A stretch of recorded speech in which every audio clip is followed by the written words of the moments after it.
ठाणे गुन्हे शाखेची मोठी कारवाई, 3 कोटींचा चरस व ट्रामाडॉल जप्त। ठाणे शहर गुन्हे शाखेच्या अंमली पदार्थ विरोधी पथकाने मोठी कारवाई करत अंमली पदार्थ तस्करीच्या गुन्ह्यात यापूर्वी 2 वेळा शिक्षा भोगलेल्या आरोपीसह जम्मू काश्मीरमधील आणखी 2 आरोपींना अटक केली आहे।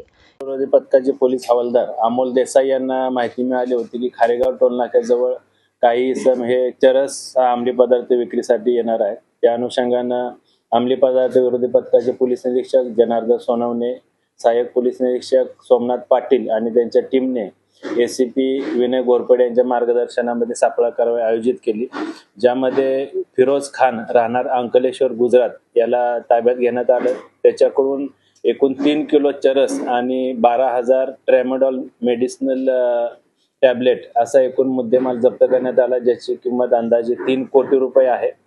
या गुन्ह्याच्या अनुषंगानं तांत्रिक तपास आणि अधिक माहिती घेतली असता सदरचा अंमली पदार्थ हा जम्मू काश्मीर राज्यातून पुरवला गेल्याची माहिती निष्पन्न झाली। त्या अनुषंगानं अंमली पदार्थ विरोधी पथकाची टीम ही जम्मू काश्मीर येथे गेली। त्या गुन्ह्याच्या तपासामध्ये 2 आरोपी निष्पन्न झाले। एक मोहम्मद अशरफ हा राहणार अनंतनाग जम्मू काश्मीर आणि दुसरा शौकत अजीज मीर राहणार कुपवाडा जम्मू काश्मीर या दोन्ही आरोपींना अंमली पदार्थ विरोधी पथकाच्या टीमने जम्मू काश्मीर येथून ताब्यात घेतलं, त्यांना अरेस्ट करण्यात आलेली आहे।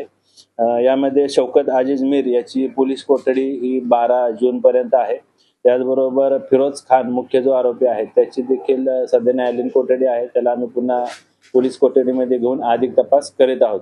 याच्यामधील मुख्य आरोपी फिरोज खान याच्यावर यापूर्वी एनसीबी कडून 2 गुन्हे दाखल आहेत। एक 2008 मध्ये त्याच्याकडून चरस 11 किलो चरस जप्त करण्यात आला होता आणि 2017 मध्ये 10 किलो चरस जप्त करण्यात आलं, ज्यामध्ये त्याला कन्व्हिक्शन झालेलं आहे, शिक्षा झालेला आहे। तो शिक्षा भोगून पुन्हा जेल रिलीज झाला होता, जामीन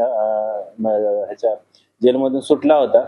पुन्हा त्यानं अशा प्रकारचा गुन्हा केलेला आहे। सदरच्या तपासामध्ये सदरचा मुद्देमाल हा जम्मू काश्मीर मधून सप्लाय झाला, त्याचबरोबर भारताच्या अनेक राज्यांमध्ये देखील सप्लाय झाल्याची माहिती निष्पन्न झालेली आहे।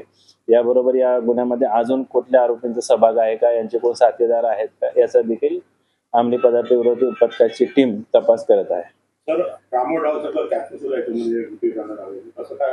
ट्रॅमाडॉल मेडिसिनल टॅबलेट हे एकूण 12,000 क्वांटिटी त्याची जप्त करण्यात आलेली आहे, ज्याचं मादक पदार्थ म्हणून किंवा मादक पदार्थ नशा करण्यासाठी याचा वापर करण्यात येतो। महाराष्ट्र माझा न्यूज साठी जिल्हा प्रतिनिधी स्वप्नील गायकवाड।